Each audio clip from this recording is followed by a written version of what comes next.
Hello, my name is Ray Hughes, and I'm an interviewer for the Veterans History Project out of Washington, D.C., and monitored and ran by the Cincinnati Hamilton County Public Library under the direction of Brian Powers.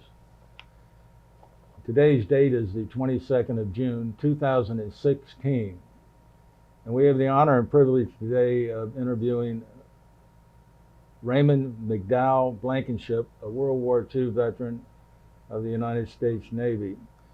And is it all right just to call you Ray? Why don't you call me Ray? All right, sir. If you notice my license plate, it says Ray B. Ray B. Yes. That's it. Well, Ray, when were you born and where were you born?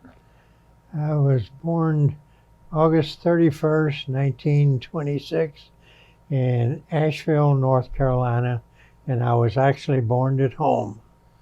I lived on South Grove Street, or my family did, in Asheville. And what was your father and mother's name and your mother's maiden name, if you would? Yeah, my father's name was Claude Eugene Blankenship. My mother's name was Thelma Irene Jarvis Blankenship. I see. Jarvis with a J. Yes, Jarvis with a J. And what did your dad do for a living, Ray? My dad was a streetcar conductor first and then a bus driver second. So we grew up in the transportation business. I see. And did you have any brothers and sisters? I've got one brother, older brother, 18 months older, Herbert Eugene Blankenship, and one sister about 2 years younger than I am, Lorraine Margaret Blankenship. I see. Now, were your people long-time inhabitants of North Carolina? Very definitely. I can't remember them talking about any place other than North Carolina. So I assume that their parents and maybe the ones before them were all in the hills of North Carolina. I see. What schools did you go to as a child there in grade school, for example, and high school? I actually started grade school at Hancock Elementary School, and then in the 7th grade, we really graduated uphill. I went to a school called Hall Fletcher High School, and then to Lee H. Edwards High School, which was a consolidated high school for all the kids in Asheville, North Carolina. What county is that, Asheville? In Buncombe County. Buncombe County. Buncombe County. And your wife was a native also. Yes, she was from there. She lived a little bit out of town. Out of town isn't as far today as it was at that time. It was a lot further then. It was 10 miles out, I think, a little town of Skyland, North Carolina.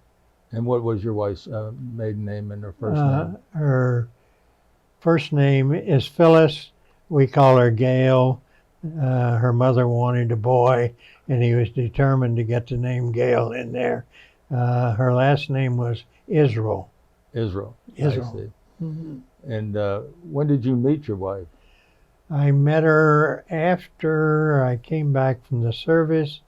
We worked for the same government agency in Asheville. It was a division of the General Accounting Office. During World War II, the government moved many businesses to Asheville, North Carolina, because of the wanting to get out of Washington, D.C., and many of the art treasures from around the world were also stored in the Vanderbilt Mansion in Asheville, North Carolina during World War II as a way of protecting the things, never knowing what was going to happen. Right. Well, speaking of World War II, then, which is the primary reason I think that we are here today, do you recall, as a young man, Pearl Harbor Day, and do you remember where you were and what you were doing? Yeah, very definitely. As a young man growing up, I held several jobs from about age 10 on. uh, I had several paper routes at the time, and I also, just before the war, was helping to run a service station where the owner of it had been drafted into the service, and after school I would run the service station. But in the paper routes I had, I accumulated enough routes to where I would hire young boys to deliver papers for me, and all I did was go around and collect the money, before.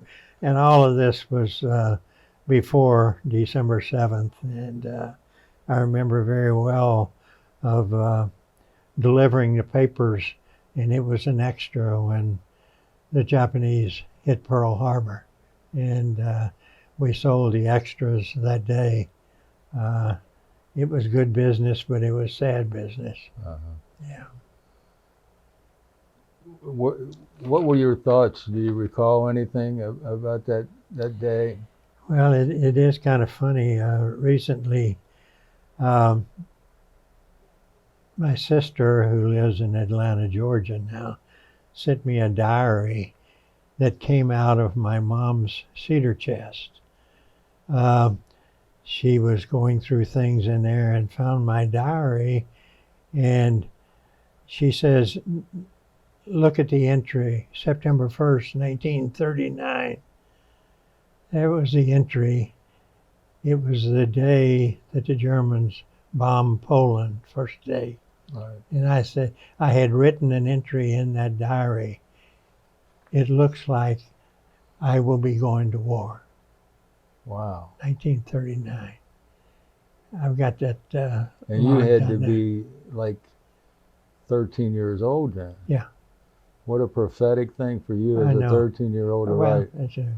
and yeah, we knew things were coming. Prescience, as they say. Yeah. Yeah. But we managed to stay busy, and as I said, I graduated from high school when I was 16, and immediately I graduated on a Friday evening, May 28th, 1943, and on Monday morning I went to work for the government there in Asheville, working a midnight shift of filing records and everything. And I worked there until 2 days before I left for the Navy. What agency was that you were working? General Accounting Oh, Office. General Accounting. Yeah. Okay. So, are you still 16, or you're still 16 years old, aren't you? Right Working. now, I'm still 16. When you're working for the GAO. Then, Yeah, I was 16 when I was working for them.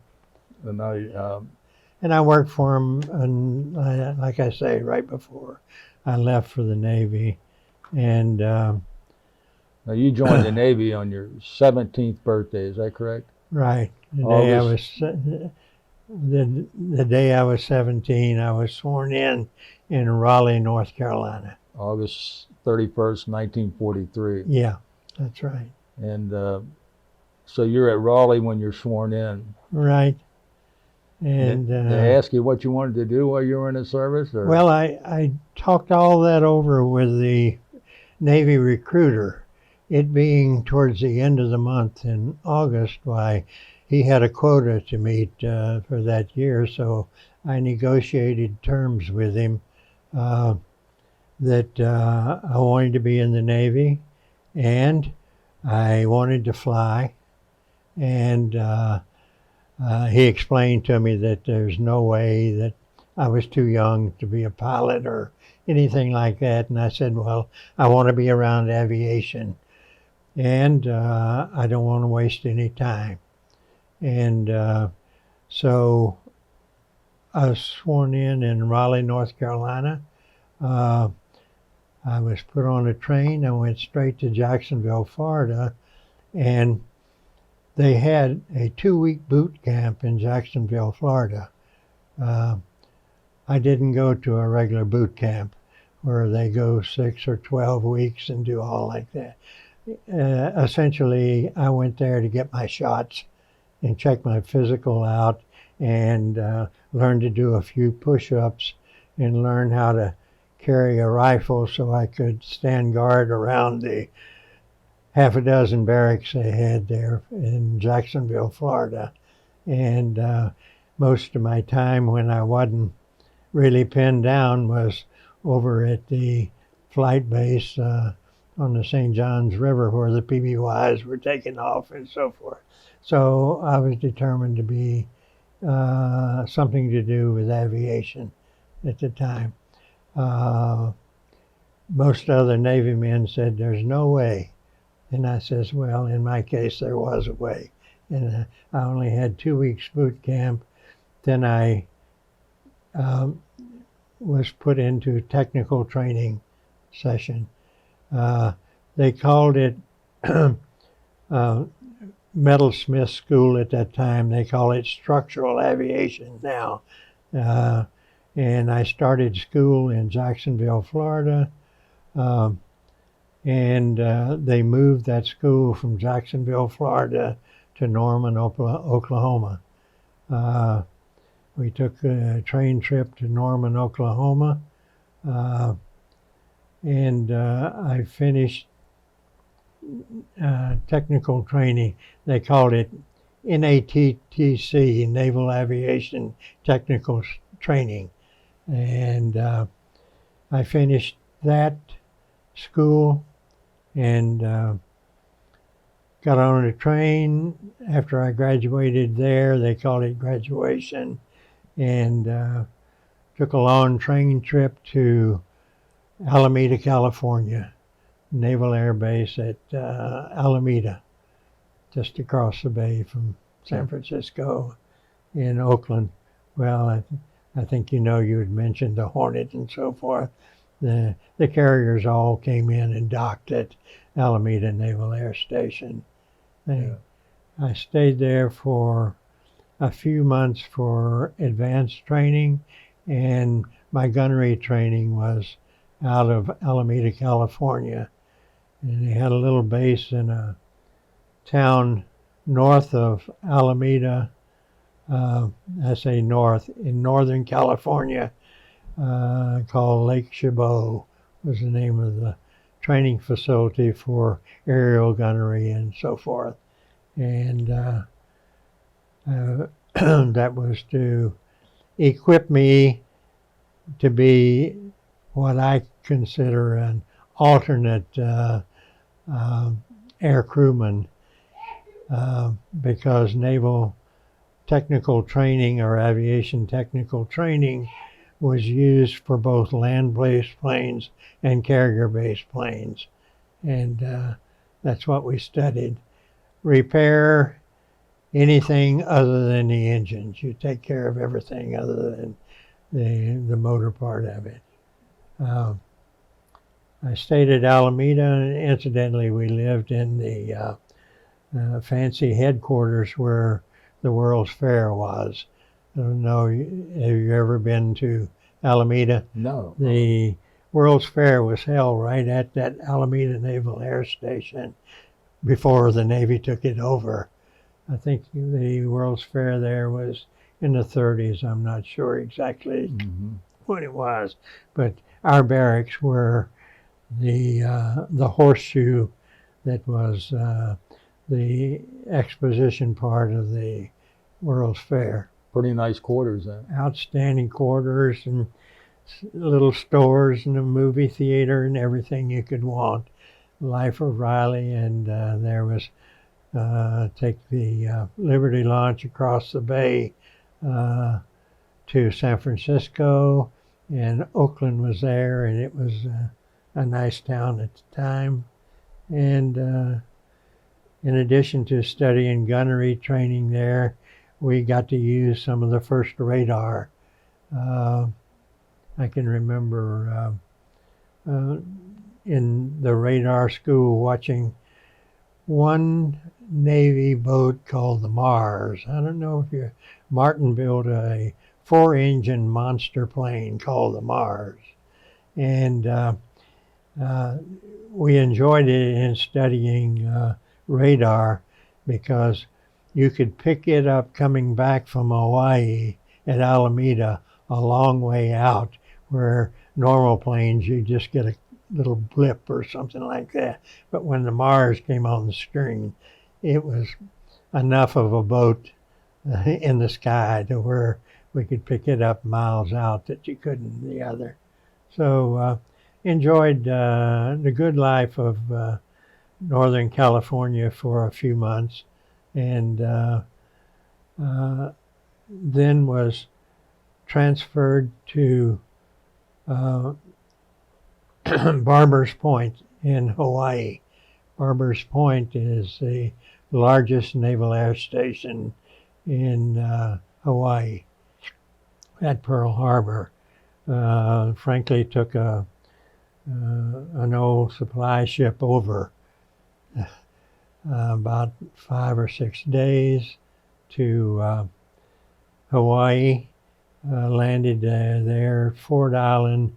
Many of the ships that were attacked at December 7th were still sunken in the harbor and so forth. And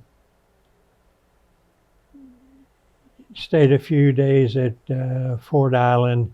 That was a naval station there that also took care of both planes and some boats and so forth. And then at that time, the only way you get out to Barbers Point was a little narrow gauge railway. I'm sure they had a road or so forth, but cars were almost non-extinct in Hawaii at that time.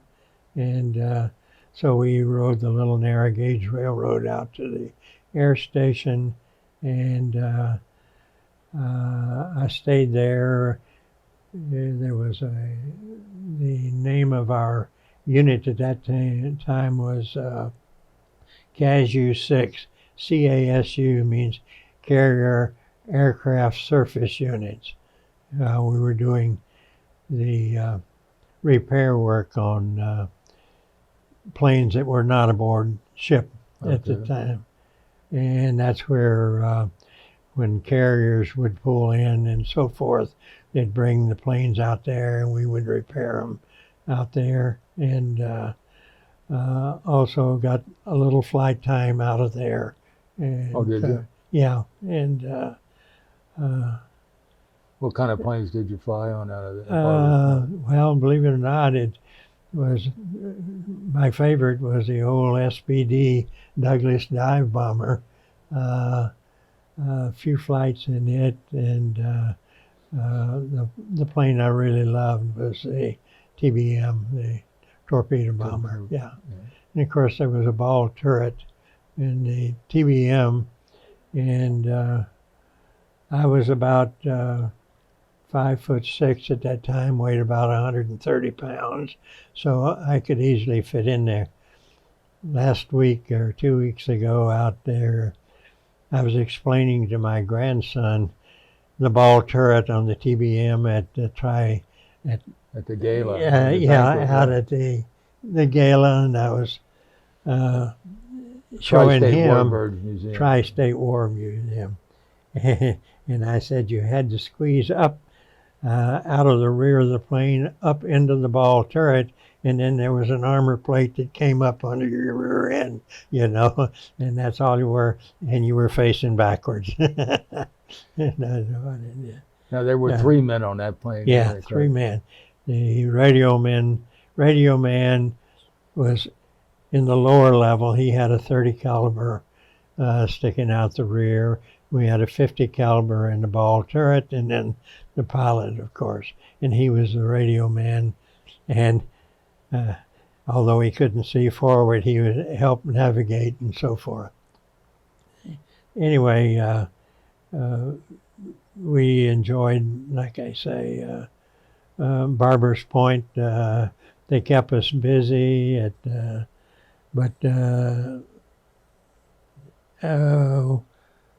after, and I don't remember the exact dates, I was maybe there 5 or 6 months at that, and the Hancock came in for repairs to Pearl Harbor, and I made some comment to our commander that I was tired of just sitting around repairing things, and I would like to do something different, and they had vacancies on the Hancock, so What was a Hancock? What type of ship was that? that was an Essex type carrier, CV-19, and a long list of Essex type carriers. There was about 10 of them, I think, starting with the Essex itself was probably a CV-10 or CV-11, and the Hancock was 19. They were a couple after us, the thing. Hancock was built or started the building process with funds that were collected by John Hancock Life Insurance Company and so forth. It had been commissioned in early '44 with the thing, and made its rounds all the way through the Atlantic and through the canal and over, and had been in the battles of the Philippines and so forth, and had some major damage once early. 500-pound bomb jarred loose from a returning plane and exploded in the forward elevator of the thing, and that was taken care of. But the most serious hit they had was just off of Okinawa, kamikaze hit, and it was back into Pearl for that repair when I joined it, the thing. So that's why they had vacancies. I see. The thing. So this is roughly This is in the spring of 1945. 5, right? Yeah. Okinawa was April the 1st of 45, Yeah. if I remember correctly. Well, and Hancock was hit on April 7th, 1945. Pretty heavy losses on the thing. So I caught the ship at that time. It was repaired, and we went on its last war cruise. It is interesting. There's a little training exercise on our way back to join Halsey's Third Fleet. We warmed up the guns and dropped the bombs on Wake Island, and that was particularly significant to me, in that if you ever saw that movie of Wake Island when it was first made in 1942 probably or so forth, it shows how all those guys were really beat up. Most of them lost their life or were captured on Wake Island, and we got to do the final bit of it at Wake Island. With artillery or with your fighter planes? Fighter planes, bombing, everything. That we called it a test run. We were getting ready to go back, and while we were right close by, we might as well take care of that. And did. We went on to Lady Gulf and stayed there a while, then joined the rest of, well, it was known as the Fifth Fleet by the time we got to it, and just off the coast of Okinawa. And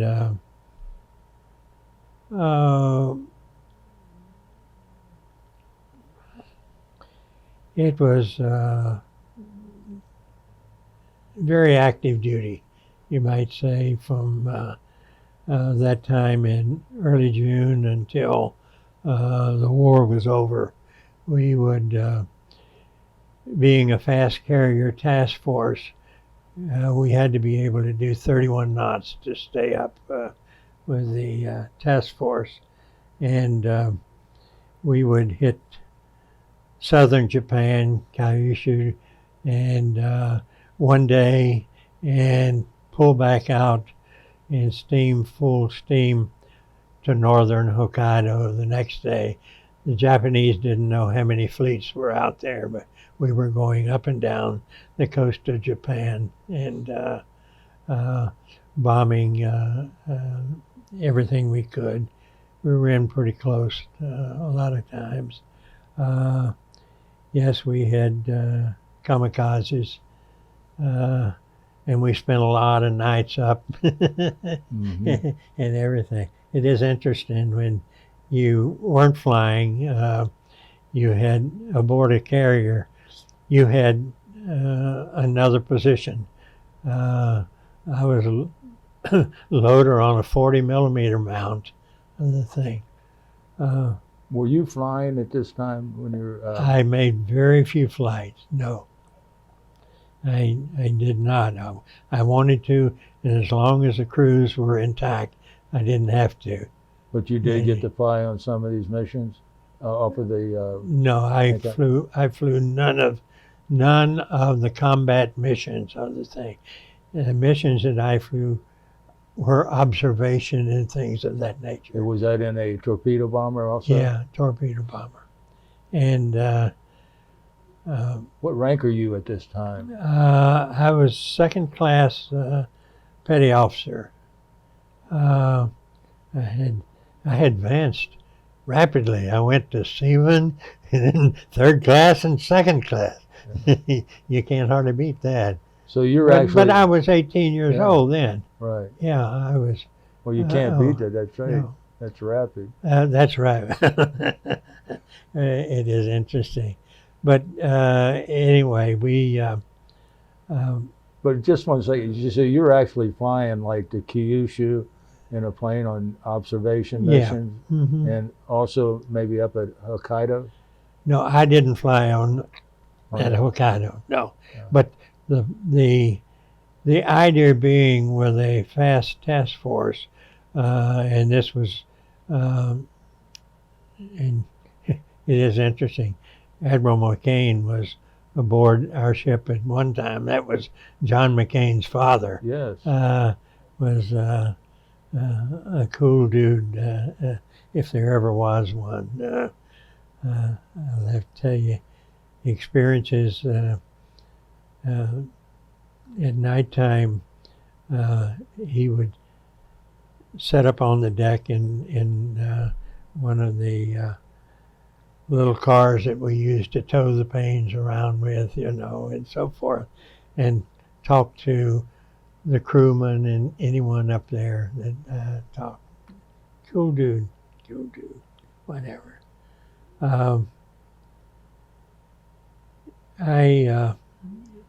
Like I said, we repaired planes, and aboard an aircraft carrier, there's plenty of repairs to take place.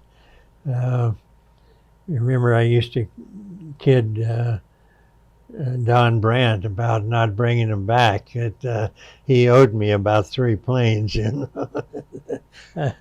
thing, because you can't fix them if they don't bring them back, But you've told me that story before. I enjoyed the work because it was really work, and you worked night and day.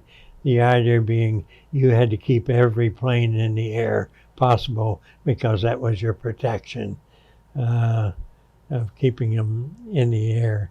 We repaired some planes that I would swear that they weren't airworthy when we let them take off again, but somehow they got back. I was telling one of the guys I was at Tribird Warbird Museum that there's a Corsair out there they're trying to put together. We actually had the tail jerked off of a Corsair landing on a hard landing on the carrier. And we put that back together and put that tail section back on there.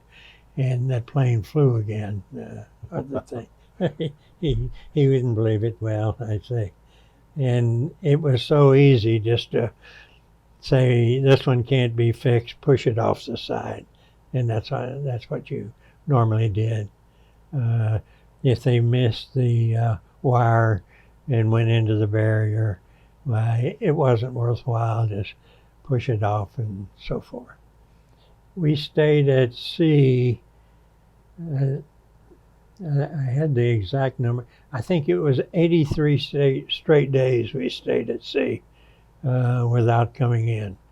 So it was intense from the time we left the Philippines to get up there. The next time we pulled in and dropped anchor was in Tokyo Bay. And I'm getting a little ahead of the story. In early August, when we got word to pull out 100 miles, and we had no reason why we had to do it and so forth, they dropped the atomic bombs. And then when the captain came on and told us what had happened of the thing, why we knew why we had to pull out 100 miles offshore. Did you see the mushroom cloud? No. We didn't know to look. Yeah.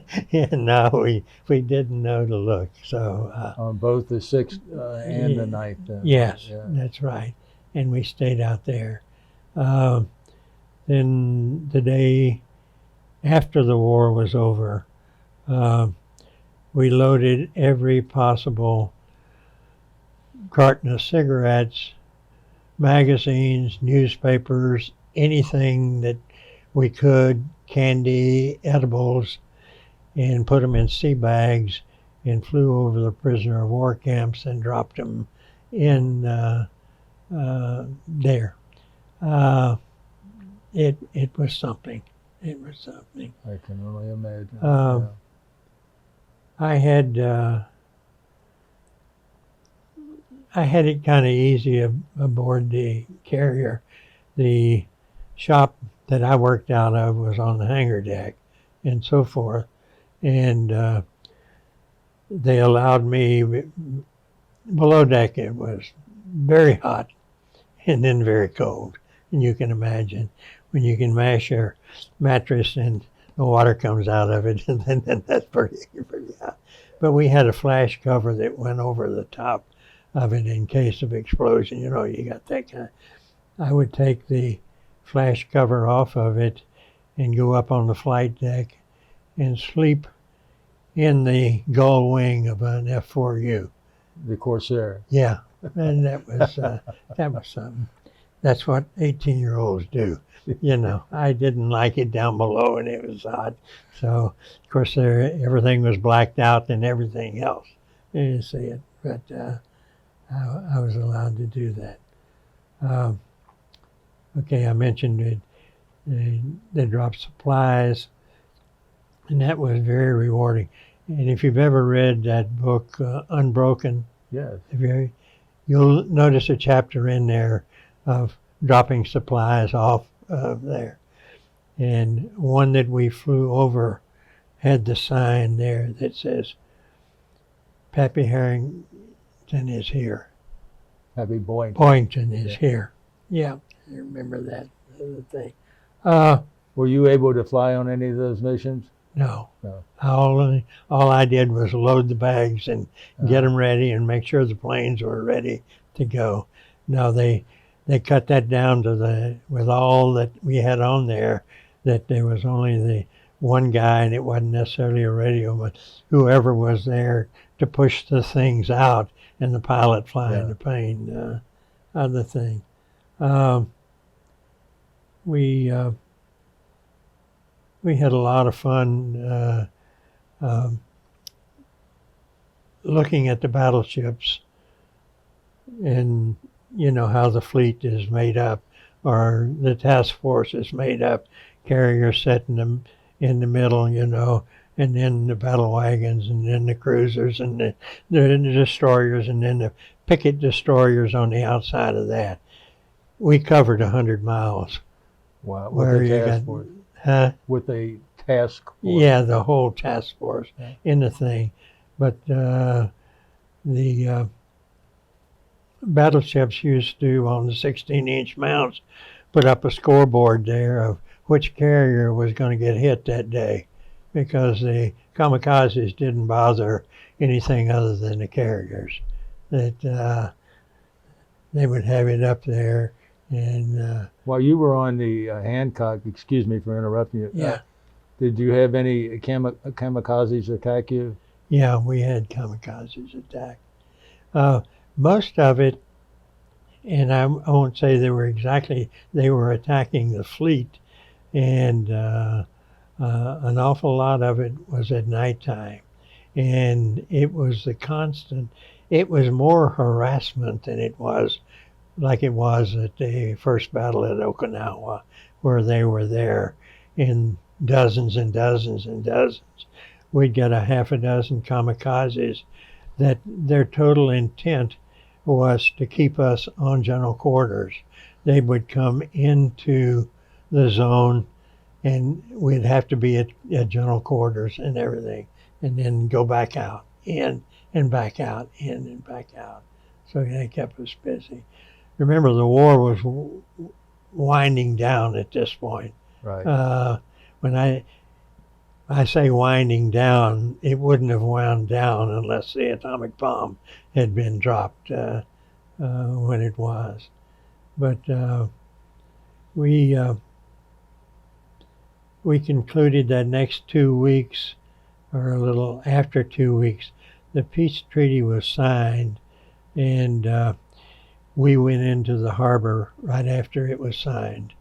That was signed on September the 2nd, if I Right, remember correctly. and we went in, I don't know, the week after or something like that, into Tokyo Bay and anchored it. And there's a lot of memories of that. I call it fortunate or unfortunate. I got to make one of the first liberties in Tokyo.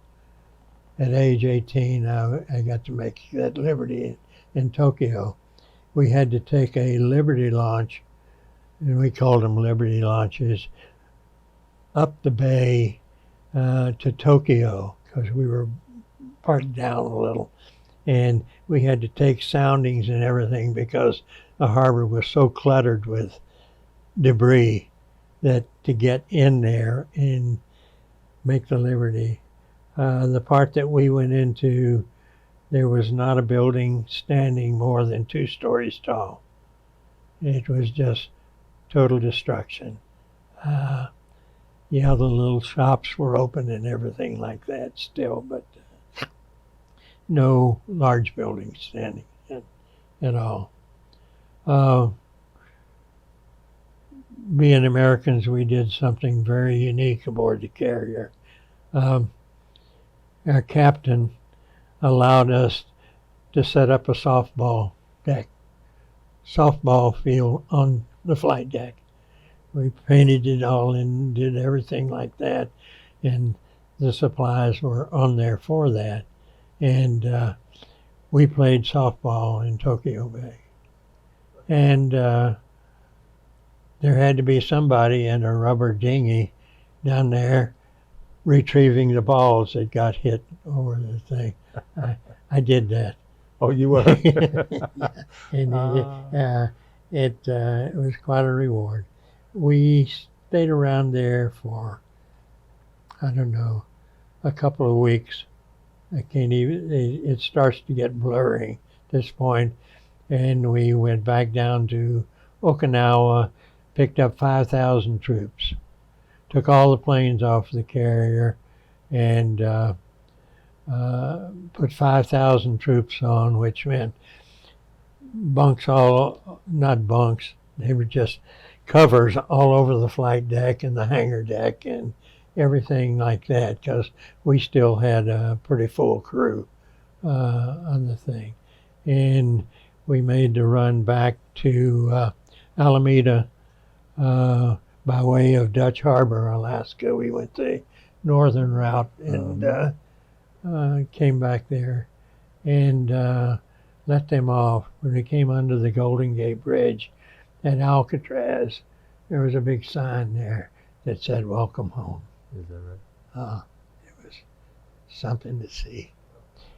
And I came back to Alameda and unloaded the planes there, and then went on down to Long Beach and anchored there. And I got off, and that was probably in late October of 1945, and I was finally given a leave. First time that I had any days off since the day I joined in Raleigh, North Carolina. The first time that I was granted official leave. Got a train, traveled all the way across to Chicago, down to Cincinnati, as a matter of fact. Caught the Carolina Special out of Cincinnati to Asheville, North Carolina. Saw my folks. Believe it or not, I left at 5'6". I came back 5'11", and I weighed about 175 pounds. My parents hardly knew me when I got off the train in Asheville. Yeah. Well, I was 19 by then. Yeah, I was 19. So how long did you stay home? I stayed home for 30 days from the time I left the ship. Went back to the ship. It was anchored there in outside of L.A. Went back to made a magic carpet run to the Philippines. What's a magic carpet run? Magic carpet is bringing the boys home. Oh, okay. Bringing the boys home, and that's what we called it, a magic carpet. So you went to the Philippines? Yeah, this was December. In fact, celebrated Christmas, December '45, right off the coast of Guam, and we made our things aboard board.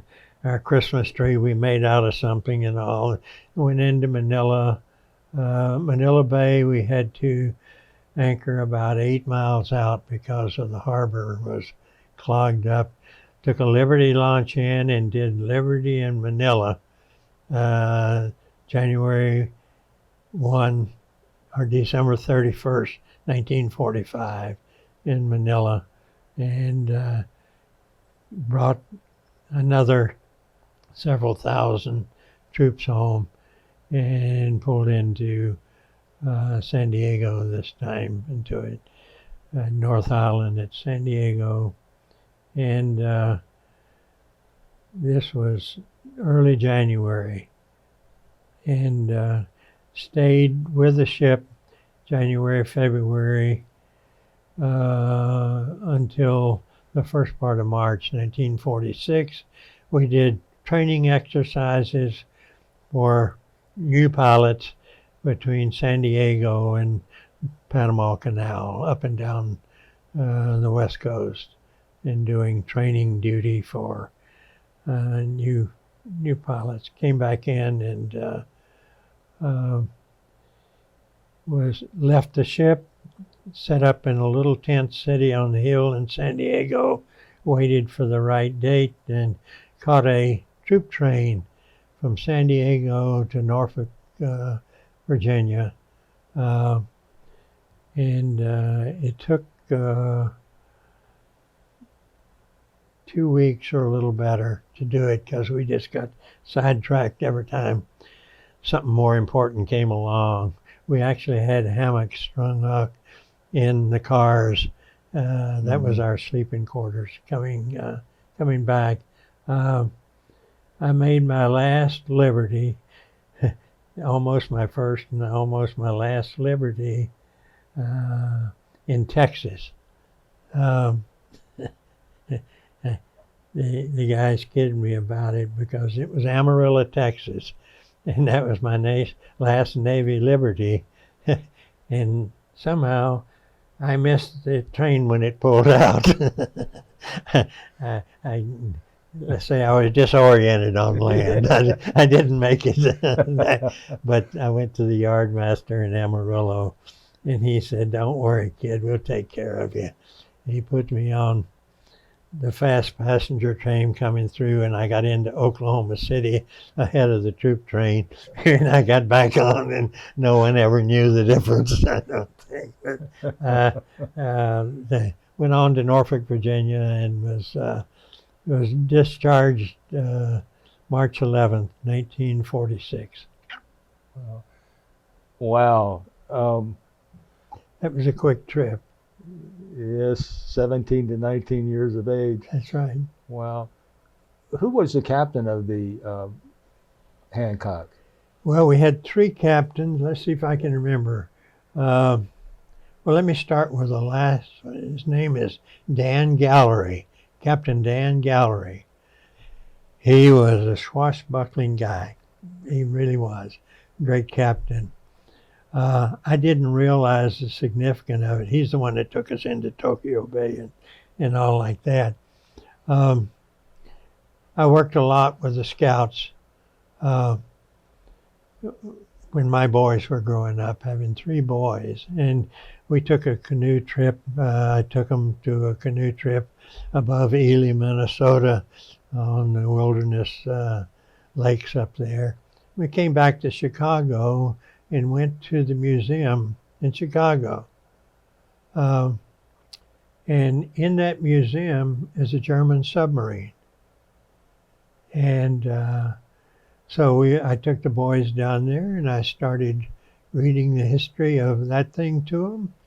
And lo and behold, it was our Captain Dan Gallery that captured that sub, and he became captain of the Hancock. Is that right? Yeah, My. But it thrilled the boys, and it thrilled me more. Sure. I look up, and there's his picture, there's his name, and the whole history of how I think it was the only Japanese or German sub that was captured during World War II. It really was. But had a very, very, very interesting life in the Navy. And as I told you upstairs, there was no reason to go on to get any other education, because I had a full education by the time I was through and the thing. And like every other veteran that came back after the war, they knew it all, they had seen it all and done it all, you know. There wasn't any sense to go Especially when you're 19. Especially when you're 19. I went back to my job at GAO? In Asheville, and only stayed with that branch of it for a while, and then joined another group that moved into Asheville, and it was under the auspices of the Air Force, the Air Weather Service. And this was about 1951. And the only reason I mentioned that is because it was again dealing with military things. Air Weather Service, and that Air Weather Service had done all of the weather predictions and everything for the Enowetok atom bomb test. Mm-hmm. And you had to calculate, the weather before they dropped the bomb and what would happen afterwards. And it was the winds and and the weather and the Drift. seas and everything about it. But they were responsible. We did a lot of work related to World War II because we captured all of the German weather records. When I say we, the U.S. captured all the German weather records. We brought those into Asheville, North Carolina, and our job was to convert all of those German records for all of Europe into a language that we could translate and do something with. We did that with some of the first computers that were ever established, and that's how I got started with computers in the early 1950s. Mm-hmm. The thing, and that became my life's vocation. Had you met your wife by now? Or? No, yes, I met her in 19, and boy, she'd shoot me if she'd hear that. We can edit this. No, well, we were married in 52. I think I met her in 1949. Yeah. 1949, and incidentally, we had moved out of Asheville to Chicago, Illinois, and I worked for the government in Chicago for a while, then came back and joined that Air Force group in Asheville, and did when I first got it started with computers. What was the date of your marriage and where? It was October 1952 in Asheville, North Carolina. We stayed there 5 years, and in October of 1957, we moved to Cincinnati, Ohio. What brought you to Cincinnati? And working closely with IBM from 1952 to 1957, I got involved with computers before they became on the commercial market because we had them with the Air Weather Service. We saw some of the very, very first computers, and that's where I got my training and my love of the whole idea of automation. And it was as fascinating as anything you can imagine. And we've just scratched the surface right now with what we got. Now, when you came to Cincinnati, who were you working for? I came to work, through IBM, and I told them that if ever a right opportunity arose, at one that they were connected with, why, let me know. So Western and Southern had bought a small insurance company in Asheville, North Carolina, and so IBM says, here's a company that has no real automation yet. Most insurance companies didn't in 1957. In fact, most businesses didn't in 1957. They are in the search now for someone to head up their whole automation effort at Western and Southern. And so they came to see me and spent a week down there with me, talking, convincing me to come to Cincinnati. Old Southern boy wanting to come to Cincinnati, not particularly, haven't you got something down here that I can look at? And no, it's all headquarters in Cincinnati, Ohio. And so I says, I'm going on vacation. I'll be gone a month, and I'll talk to my wife and we'll decide. At the end of that month, we had talked it out and said, okay, we'll do it. I'll give my present company 3 months.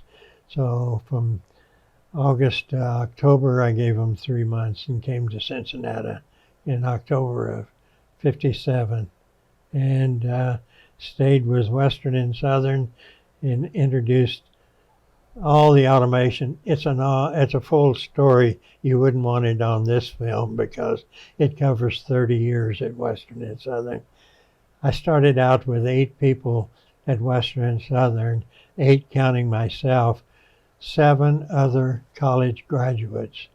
They put into a management training program and say, here's your 7 guys. Here you are. We want you to introduce automation to Western and Southern. I started out with those 7 guys, and Now, you were a high school graduate. I was a high school graduate. Yeah, That's so- all I ever was. Oh, that's another story I can get into. When I came back from the service, I told you I wanted to be a pilot Right. when I went in, but I was too young. So I took my GI Bill and I learned to fly. And in fact, for a while, I owned my own small plane and the thing. And I had a chance to fly for the airlines. And again, we sat down and thought long and hard about it. And I talked to a bunch of co-pilots and so forth, where they always start you out in the airlines. And this was, frankly, Piedmont Airlines, Eastern Airlines, and Delta, the ones that flew down south. And I talked to them, and they talked about sitting in that right-hand seat for 5 or 6 years before you ever got to the left-hand seat. And the pay was little more than I was making where I was at. And I said, this doesn't look like a good career. And besides, it depends an awful lot on your health. And if your health doesn't stay good, you're not going to be pilot. Mm-hmm. So I had the option of either flying for a living or working with computers. Computers intrigued me, so that's the way we went. That's how, that my love of flying was satisfied. I had my own plane, did an awful lot of traveling with that little plane all over the Southeast and so forth. And as I heard it, you're responsible for the complete modernization of almost everything at Western Southern. Well, we did for 30 years. We started with the 7 guys and myself. When I left there, we had 300 employees in the technical area of the thing. That was my job. I retired as Executive Vice President of Western and Southern. And what year was that? Here we go again. That would have been 77? No, that would have been 87. 87. 87, I retired.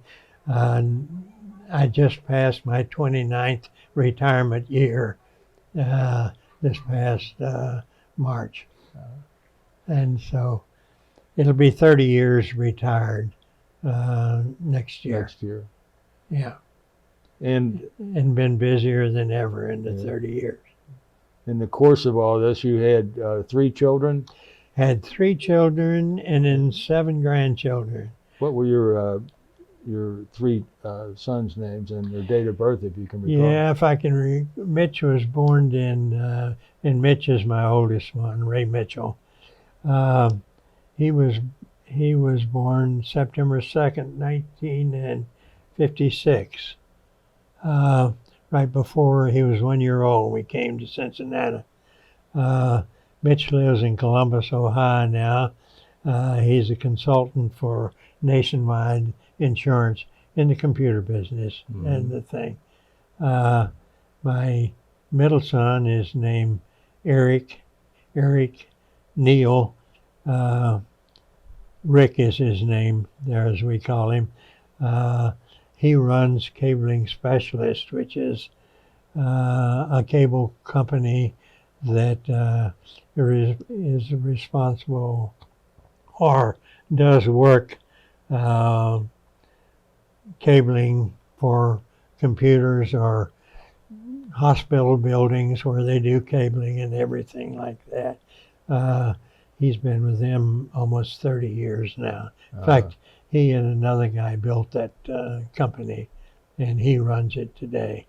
They do business in most of the states, Canada and Mexico. What's the name of it again? Cabling specialists. Cabling. Yeah. And my youngest son is David. He lives in Hilton Head, South Carolina. He's a golf pro.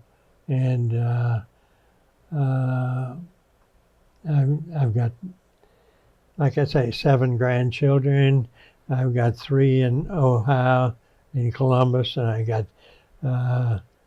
2 here. Both boys have been to our Friday. Once a month meeting. Casey has in Tribird Warbird Museum, and Dave has been in Hilton Head about 20-something years. Wow. And he's a golf pro down there. You know, when you were off the coast of Hokkaido, did you ever go ashore there at all? Oh, no. No. No. The war was still on where Oh, you were yeah. patrolling off there. And all we were just going in for the bombing raids, and that's all. And no.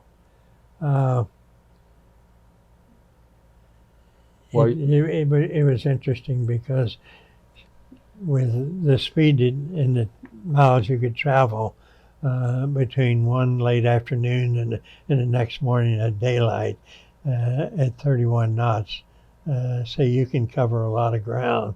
And you would be burning up one day from the hot sun, and you're at Hokkaido, you'd be freezing to death, on the deck of the ship and the thing. And the 3 aircraft that you had on board on board the Hancock, they were the F4U Corsair? F4U Corsair, F6F Hellcat, SB-2C Curtiss dive bomber. Okay. Yeah, that's the 3 that we had to keep in the air. Uh-huh. Yeah, and did a pretty good job. I only named gallery. We had Hickey and Dickey were the 2 captains. Hickey and Dickey. Yeah, that's right. Captain. I didn't know them well. I knew Gallery. When I say knew him, I only knew him to salute him, right. know. But that's knowing him. That's right. Is to salute me is to know me. Did you make many friends while you were on the Hancock that you stayed in contact with? No, the Hancock being built on the East Coast and primarily started in New England, most of the people that were on the Hancock were from the East Coast, just the way it worked out. Many New Englanders in there, some from Virginia and so forth. And I was from Carolina. Mm-hmm. So a world of difference. I had one young man, Pete Fulton, lived in Wilmington, Ohio up here, and we became very good friends. And as a matter of fact, about 15 years ago, he got in touch with me and came down to Cincinnati to visit me. And I had from time to time told my wife about a few things about the Navy, but not much, and nor the kids either, because from your own dad or so forth, it's not the same. And anyway, he came down and he started telling Gail some of the same stories that I had told her. And she didn't know him from Adam, so it confirmed a few things. They weren't all sea tails, and everything, whatever. But I kept up with a few in New England, but it was always just by telephone or a short note or something like that. I'm not in contact with any of them. I'm not sure how many are still alive even. I would guess very few. I was the last guy of the crew that was with the ship during the war. I was the last one off because the points that you gather depended on your age and everything. And being my youngest age, I didn't accumulate the point. I wasn't married. I was the Right. youngest guy, so I ended up on the ship during our cruises down to the Panama Canal, training new guys. I actually took over that division because there wasn't a handful of green guys in there, and that didn't go over too well. I was 19, but whatever it may. But nice story. It sounds to me like you were a very bright, intelligent 17, 18, 19-year-old seaman. Just a young kid, full of optimism, and I hope I haven't lost a bit of it. No, just full of optimism. Greatest education in the world, and the fact that I didn't get hurt much. I got a few scratches, but they were all inflicted by my own teammates or whatever. Have you ever gone to any of their reunions? The Hancock never had a reunion. Oh. I many years after, just after I got off the ship, they took it to Bremerton, Washington, and put it in mothballs.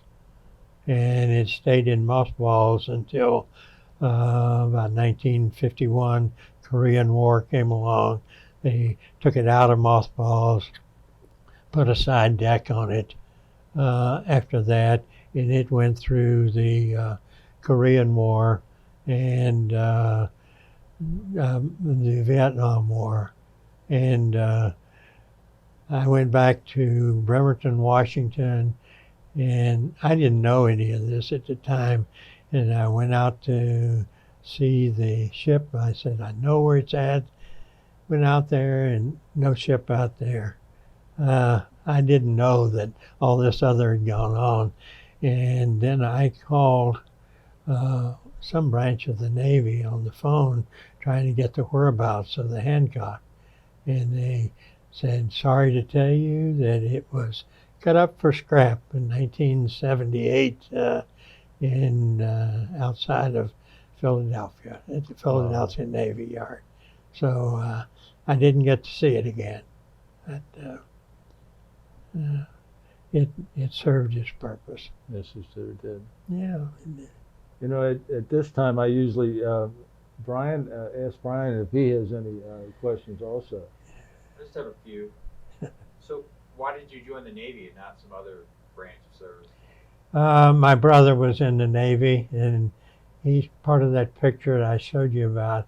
He's 18 months older, and he was a crew chief on a B-25. The Navy flew the B-25s. He was in the Philippines. Yeah. Any idea why he joined the Navy? I think he was about to be drafted. He was 18 months older than I was. I'm not sure about that. No, I never gave it a second thought. I thought I had a better chance of flying in the Navy, and like I said, I worked out a deal with this recruitment guy to make sure that I didn't go to boot camp, and I went straight to where the airplanes were, and everybody tells me you can't do that, and I said, well, I do it. Every time I drive down US 17 south of Jacksonville, Florida, I can look over there and see the fence around that part of the place where I was. Oh my God. Yeah. You mentioned you were training in Oklahoma? Norman, Oklahoma. Is that for just aviation training? Aviation technical training. NATTC was the name of the school at the Navy base outside of Norman, Oklahoma. That seems pretty far away from the It was a long way. What was the name of that base? Uh, I don't even know that it had. It was just the Technical Training Center. At Yeah, Norman, yeah. yeah, at Norman, Oklahoma. So what was some of the stuff you were learning there at that base? Well, we learned everything. If you've ever tried to weld aluminum, you got to learn to do it with a very, very light touch, because aluminum has a way of getting hot without showing any color, and it'll just disappear. Yeah. And planes being made out of aluminum, we had to do welding on certain parts of it. I learned to do welding. I'd never thought about welding a day in my life. That was a long way from flying an airplane, but that's what I did to do. All the work with aluminum, riveting, patching, doing everything. Plexiglass, all the work was plexiglass. I said, take care of everything that's on a plane except the engine itself. Did you have much mechanical ability before you went into the service? Or anything other than your paper route? Oh yeah. I worked at the service station too. I pumped gas when it was a cylinder this big, and you had to do this to put the gas up in the cylinder up there and watch it come down. That was my mechanical. But oh no. We lived in Asheville, North Carolina, and like I said, in our day and age, you learned to do everything. I mean, you didn't get somebody else to do anything. What was broken, you fixed, you know. We say about the old T model Ford or A model Ford, you fix it with a nut and bolt right now, and then when you get home, you fix it with baling wire. You know, you take the nut and the bolt out and you fix it with baling wire. We make things work. We make things last. We went through the Depression. You don't throw things away. What was Asheville like before you joined the service? After Pearl Harbor, was there a lot of rationing? Do you have much memories of what was going on? I don't remember any of this thing. I was trying to get through school, and working about 3 jobs, and I really don't remember anything about rationing. I don't think we took rationing as serious as most people. When you live through the Depression, then that's rationing at its best, you know. But you were surviving other thing. I guess self-confidence of everything. You didn't worry about anything. The 3 planes that you were working on. Yeah. On the Hancock.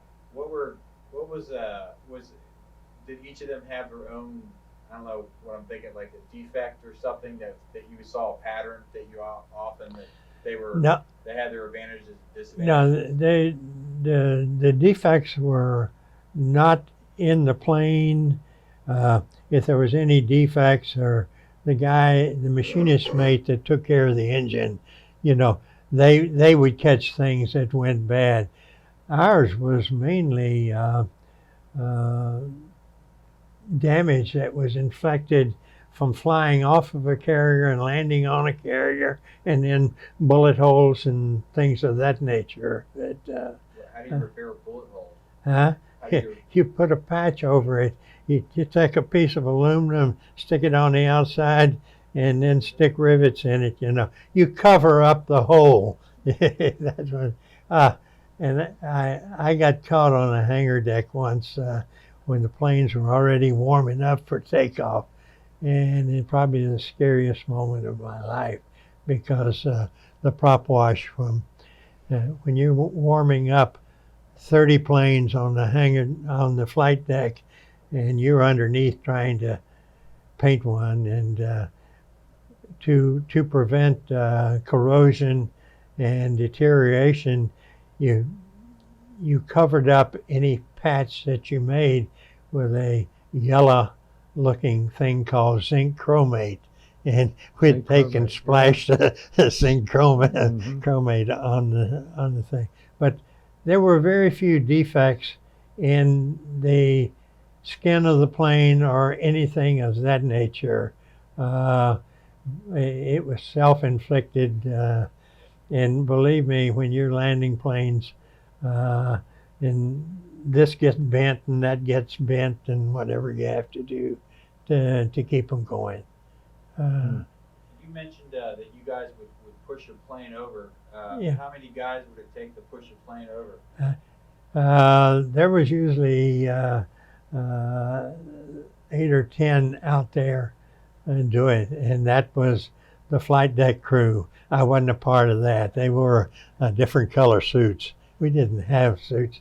I watched them land the other day, and somebody had sent me an airmail, and they were landing the jets on there and the speed they come in. And of course, it's all electronically controlled now. They didn't have the old guy with the paddles and everything, and we used to sit on the 5-inch mounts when they were taking off and landing, and of course that was our way of wagering a little bet.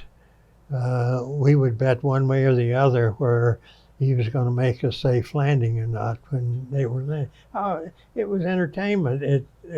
We know it was dead serious and everything, Right. and we would bet a few bucks one way or the other, and we considered a safe landing is not a scratch on the plane. It didn't. It hooked up right. It didn't hit the barrier. It didn't bounce and gear collapse or anything of that nature. And we'd bet money one way or the other. You could take either side you wanted to bet on, and because landing on a carrier is my hat's off to those Navy flyers. They are absolutely the best. They are just. No question about that, is there? No, there's no question about who the best pilots are or anything. But no, I never considered anything other than the Navy because I thought I'd get to fly. And Did you mention that you were a yeoman? no, you start off as a seaman. Right. Yeah, not a yeoman. A yeoman's a pencil pusher. That's what I thought you said you became. You weren't a yeoman. Oh, no, I was third class. They call them structural mechanics now. Structural, anything. ASM, yeah, second class. You mentioned kamikazes. Was there like a procedure you guys would go, or you had certain training procedures for kamikaze, or were you just on your own? When you say, you're talking about the carrier or the crew itself? Well, kamikazes operated, they were good. The picket destroyers would pick them up, and they were out quite a ways. And usually after the second line of defense, then we would get the horn, general quarters horn, and then we were at battle stations. Everyone aboard ship had some battle station. And it didn't matter who you were or what, you got assigned a battle station. You went immediately to that battle station.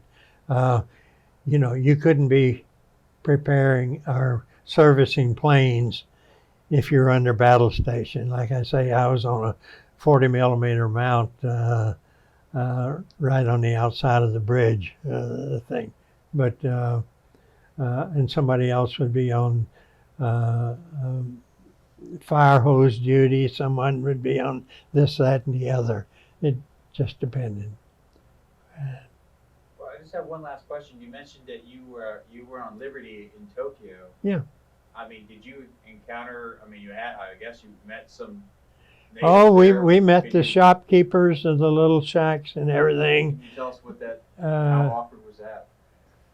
It was very awkward for us, because all we got was the bowing down, constant, and we'd say, none of that. That's not why we're here, I can still smell today the smell of the city. Yeah, I mean, if we go into some type of a restaurant that's cooking Chinese or Japanese food, you can still recall the smell of the thing. I bought a couple of phonograph records. The only souvenirs I think that I bought back from the Navy, other than that, in a shop there, and I don't know whether I gave them $1 for it or I can't even remember how I got them, but I got them home.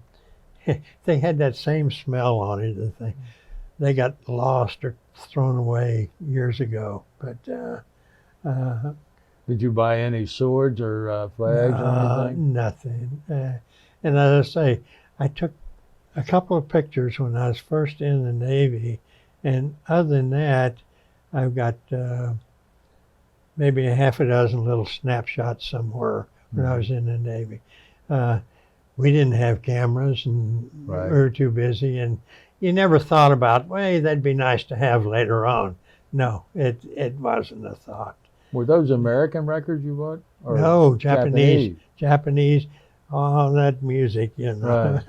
Right. No, I didn't.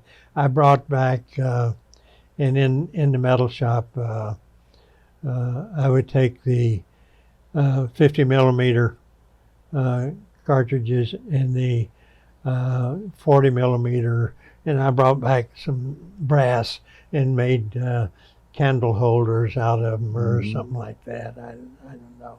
But, did you see any of our POWs at all? No. Nope. They never brought any aboard ship or nothing? No. Well, they brought an awful lot of guys that, and they could have been aboard ship and I wouldn't have known it. But we had a great time with the Army guys bringing them back because most of them had never really been on a ship and especially one that crowded under those conditions, trying to feed that number of guys, because going the Great Northern Route, it still took us 2 weeks to get back to Alameda, and there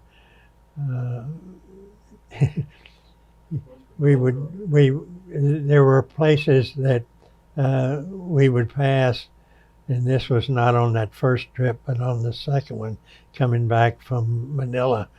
Outside of Midway, we came that route. We always had observers in the front of the ship for mines, and we'd spot a mine, and you would see the panic because they would announce it on the PA system because the guy was shooting the mine, you know.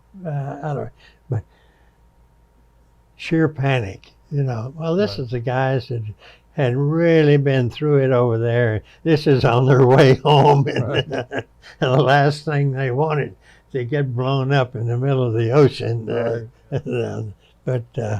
And so we'd laugh at them, and they'd get seasick. Oh, that ship was just one mess.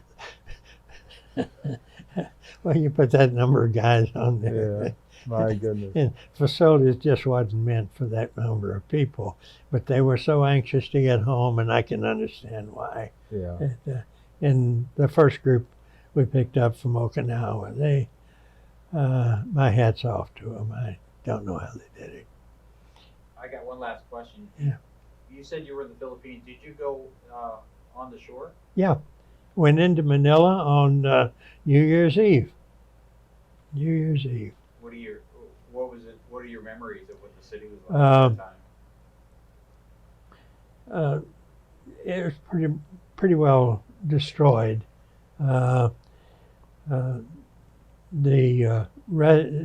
Remember now, this was 4 months after the war was over, so some rebuilding had taken place, and I remember going into a restaurant. I'm not sure I ate any food in there other than a bowl of soup or something like that. I wasn't interested in the food.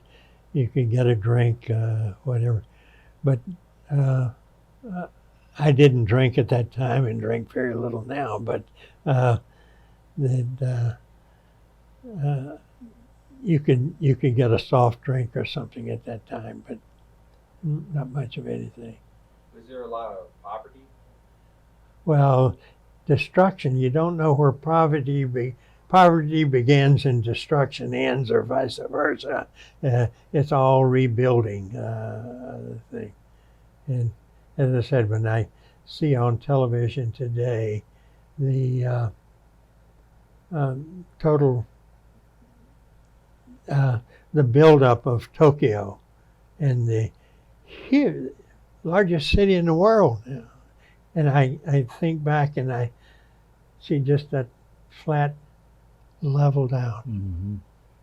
Compliments of the U.S. Air Force. Yeah. Yeah. And General LeMay. That's right. Curtis LeMay. Yes. Sir. You see that. Well, thanks, Troy. I have just two other questions. One, were you familiar with the three C's when you were a youngster? Mm-hmm. Did you have anything to do with them at all No. while you were a kid? So, Conservation Corps. No. Afterwards, I get to enjoy the parks that they built and things like that. But no, I didn't know anything about that. I remember the Depression very well. I know how it affected our family and our friends' family and everything. But no. And you said that Admiral McCain was on board your ship. Was he on board for an extended time, or No, he wasn't on there. He was on there just a short period of time, and of course, they flew the flag. When he was a flag officer aboard there. But I don't know whether he was on there for conservation or not conservation. To watch what was going on and see how observations to see how ready we were for this, that, and the other. Mm-hmm. I have no idea what it is. No. Well, at this time, I want to thank you for allowing us to conduct this interview, and I want to thank you for your service to our country. It was my pleasure, you know that. As I said, that was my education. Yeah. It was my education.